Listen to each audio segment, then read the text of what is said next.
What's up, everyone? Dylan here. As promised, I'm jumping on to do a trade recap from today.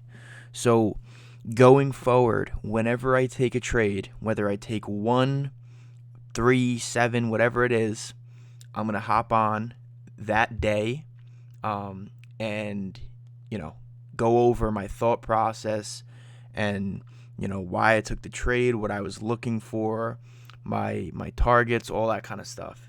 And these are going to be raw as hell. I'm not going to edit these. They're going to be short to the point.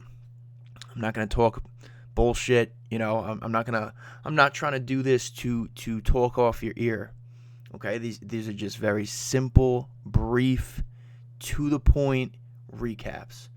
Okay? So, let's get started into it. I told you guys towards the end of the day, I took one trade today on Amazon calls. Okay, so that trade was executed at 9:39 a.m. Eastern Time, 9 minutes into the market, and I sold at 9:44 a.m. Eastern Time. 5 minute trade, less than 5 minute trade actually. It was like four and change or whatever. So for the rest of the day, from 9:44 a.m. on to 4 p.m. when the market closed, I sat on hands. Don't get me wrong, I was still sitting at my desk the majority of that time looking for new setups, quality setups, but I didn't see anything that I absolutely loved that I was confident in. So like I said, let's get right into it. I'm gonna go like this. I'll put Amazon here, and I'll put SPY. We could do SPY or ES. Doesn't matter. Let's just use SPY. All right. So both are on a 5 minute chart, right? Okay. Let's see. So this is the thought process behind this. I'm gonna go like this because this is what I saw. Okay. Same on SPY. Okay. So all we can see right now, I'll go like this to zoom it in. All we can see on SPY and Amazon is the first 5 minute candle of the open. Okay. This candle right here and this candle right here are the first 5 minutes of the open at 9:30 a.m. Eastern Time. Notice the difference, okay? The second SPY opened, it went lower and it closed at the lows of this 5 minute candle, okay? So this is a clear bearish candle. Barely went higher. As soon as it opened at 384.66, made a high of 384.79, only went up 13 cents after it had opened, and then went lower for the pretty much the full 5 minutes and closed pretty much at the lows. Okay, whereas Amazon opened at 3013.88, made a high of 3030.06. I understand that Amazon is practically 9 times the value of SPY in regards to just the price that it's trading at, but Amazon was able to spike up $17 after it had opened. So like I said, the open was 3013, the high was 3030. Okay, not only that, but when it dipped down, buyers were able to bring it right back up, hence this bottom wick. Okay, so there was buying pressure here, whereas SPY, like I said, it closed near the lows, pretty much at the lows. It closed uh, 11 cents above the lows. Just pretend, just not even pretend. It's basically at the lows. Okay, so this was almost like a doji, whereas this was straight up bearish. On top of that, it had held above 3,000, which is key support.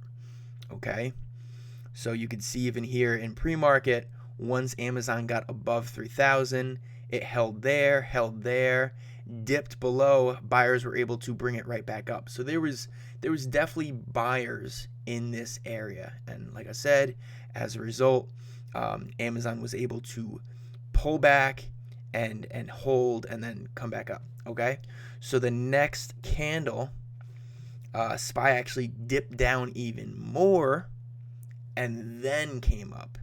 So we go on Amazon, and you could see that Amazon dipped down to that initial low and then spiked up, correlated pretty much exactly with SPY, as well as QQQ. Let me just make sure. Yeah, so QQQ and SPY pretty much looked identical. Okay, so I entered this at 939, basically right, in the 3030 area. So 3030 is a key level. Basically, key levels, for those of you that don't know, is just another term for support and resistance levels, but they are support and resistance levels on higher time frames, and these levels have shown to be critical levels multiple times in the past. So basically, if Amazon can get above 3030, chances are it's going to continue to the upside. So I took this pretty much right through 3030. It pulled back a little bit, right? But I'm in this trade, and then look at this next candle that we got. Ripped right to my target. My target was the next key level, which is 3051. At the same time, you could see SPY pretty much had the exact price action. So, like I said, very, very, very simple analysis. No bullshit, okay? All the bullshit that you guys, have seen other people try to sell you, like, oh, yeah, we got some secret formula. It turns green when to buy, and then the algorithm turns red when you sell. Like, no, that's all. It's not necessary. I promise you that. When I first started, I believed all that. And my charts had, realistically, they had at least 4 or 5 indicators on them at all times. And I would focus on the indicators. I would only trade if the indicators did stuff. So, such as the Bollinger Bands getting tight, MACD crossing over the RSI, crossing over the zero mark, whatever the hell people look at. I used to rely on that, and what it did, it took my focus, it shifted my focus from the stuff that matters, such as price action and volume, and shifted it on the bullshit that, you think you need, such as these indicators. And, it did not go well. I lost a ton of money. And then I realized that the important stuff is right in front of us. You don't need the indicators and all that kind of stuff. Like I said, if it works for you, then go for it. Do it, just, do whatever works for you. Everyone's different. But for me, it's not necessary. So, all from this candle, the analysis was made all from this, okay? My stop loss, since I entered up here, was, I didn't really have it was pretty much based on the next candle. I would have definitely cut it if it had closed below, let's call it 3020. I was able to have a wider stop because I only played 3 contracts. Since this was pretty much right after the market had opened, I played 3 contracts. It was about a $6,000 position. The contracts were about 20 a pop. I didn't risk that much. Whereas some of my other positions are, 15, 20K. This one was only $6,000. So I was able to risk a little bit more. And then, like I said, my target was 3051. I did miss out on a bigger move. It went to 3064 the next candle. But it was still a very good trade. I netted close to 35% on this. So it was 5-minute trade, quick and easy, and then, I was in and out. So like I said, very simple, just based off of relative strength. That's it. Another thing I wanted to talk about was Apple, because I know I got some feedback on this. Let me go to a 5-minute Apple. Like I said, I'm just gonna do this video very quick. Each day that I take a trade, I'm not looking to come on here for a ton of time.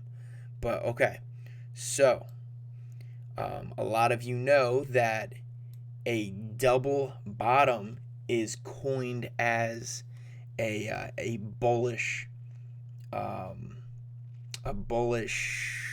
price action pattern, I guess you could call it. Let me do 2 charts. I'm also going to do SPY. Okay. All right. I don't know why it has the boxes in the back. I have OCD that kind of screws me up, but whatever. Okay. So I'm going to go to 11:15.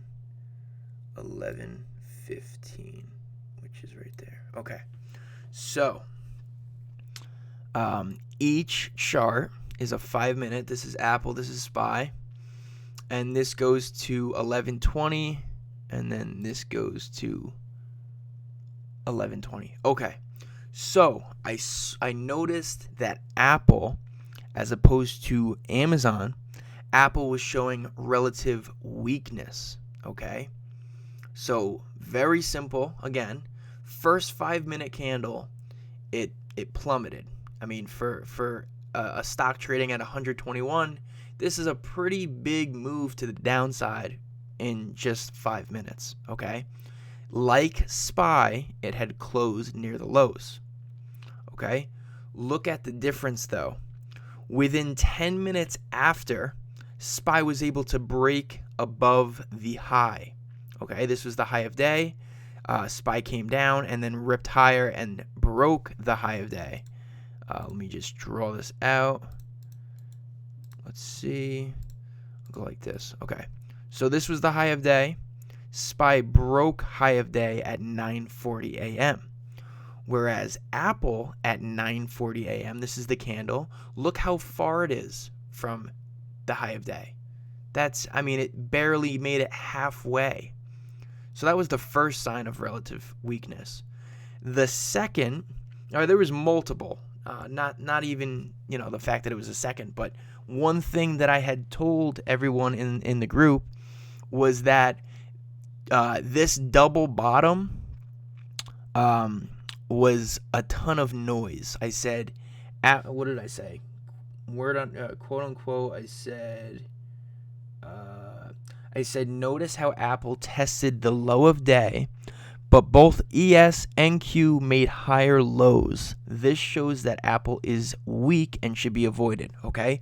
Basically what I meant, Apple came all the way down near the lows, okay? Like I said, this is at 11:15, whereas SPY at 11:15 was nowhere near the lows. This was the low on SPY. And look where it was at 11:15. I mean, come on. That's a big difference. So it was way higher. Whereas Apple, like I said, was near the lows. So that is yet again another form of relative weakness, or a sign of relative weakness. So, like I said, very, very simple. I could put my grandmother in front of the screen and tell her, like, yo, which one is higher? At this time, was Apple near the lows or was SPY? And I would hope, excuse my language, I would hope that she would say Apple was near the lows, because if she didn't, there'd be a problem. But like I said, very simple. So when I tell you guys to connect the pieces of the puzzle, this is what I'm talking about, as opposed to just focusing on Apple and saying, oh, it made a little bit of a higher low / double bottom, let me buy some calls here. It's important to see what the overall market is doing, and you could clearly see that SPY was making a much higher low as opposed to Apple, so I totally avoided it. And look at the outcome, right? If you had played this double bottom, you would have been up for 10 minutes, and then yeah, it wouldn't have worked out well. It ended up falling the rest of the day. So, like I said, I'm done with the video there. Please, please, please, give me feedback, because that's you guys don't understand how long feedback goes. So, how helpful it is to me. So, write in the main chat, so that everyone else can see it, and kind of use others' feedback to then give me more feedback. That would be phenomenal. If you guys can do that, like I said, it goes a long way. Hopefully I could put this back to the way it was. Let's see. Boom. All right, cool. That was good. That was really good. All right, so like I said, I'm going to end it there, and please provide some feedback. Obviously, don't feel obligated, but it helps substantially. So hopefully you guys learned something. Like I said, no reason to overcomplicate trading, period. There's no reason at all.